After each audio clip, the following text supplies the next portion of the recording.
Hello, I'm Jacob. I'm the host of the show. Thank you for watching, commenting, and subscribing, and just being a part of what we do here. Typically in the NFL, when you have this close to the season, 17 days before the Rams face off against the Bills in SoFi, and 20 days before the first Sunday night game between the Buccaneers and the Cowboys. Typically, when you have those games, you're looking at how can we make our roster the best we can, but who's our backup quarterback? And a lot of people say the backup quarterback is like the 12th starter. But when injuries do happen to that position, it makes it a whole lot more difficult. Like for the Panthers, quarterback Matt Corral likely done for the season with a foot injury. Matt Rule said in his press conference after the game versus the Patriots, he has a very severe Lisfranc fracture in his foot, which could end a person's season just on the severity of it all. So we do have to keep in mind that this injury can take a while to come back from, a whole year, potentially only a few games, but likely done for the year for Matt Corral. Moving on to actually someone getting a massive new contract, the Chargers and Derwin James agreed on a 4-year extension with 19.1 APY, making him the highest paid safety in the NFL. $42 million guaranteed, $29 million in year one. The Seattle Seahawks running back Kenneth Walker had surgery on his hernia. He was having a hernia issue. As they repaired it and everything went fine, the expectation is he'll be ready for week 1, but who exactly knows with a hernia operation. What I was told is it was not an actual real sports hernia, it was something a little different. So we'll just have to wait and see what happens for Walker. The NFL finally has suspended Browns quarterback Deshaun Watson 11 games and a fine of $5 million.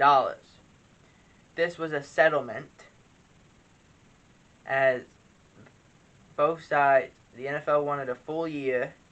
Judge Sue Robinson said 6 games. The NFL said, no, we're appealing this and we're going to appoint a New Jersey, an ex-New Jersey lawyer to be ahead of it, basically giving us what we want. So the NFLPA was like, we cannot afford Deshaun Watson not to play at all. We want to just settle this as quickly as we can. So 11 games and $5 million was the agreed upon terms.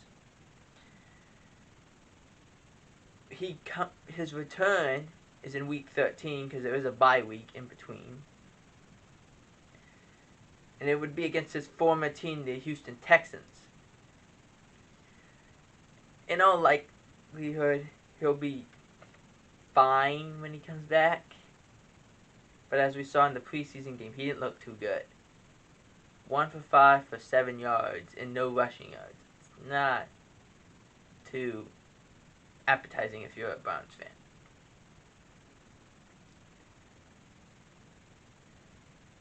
Bad news for the Patriots rookie Tyquan Thornton as he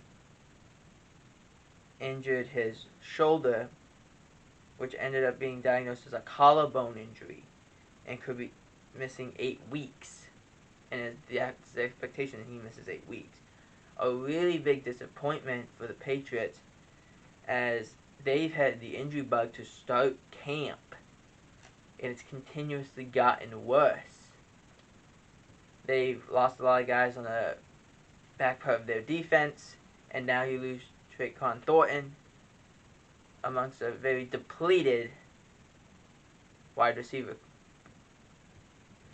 Roquan Smith announced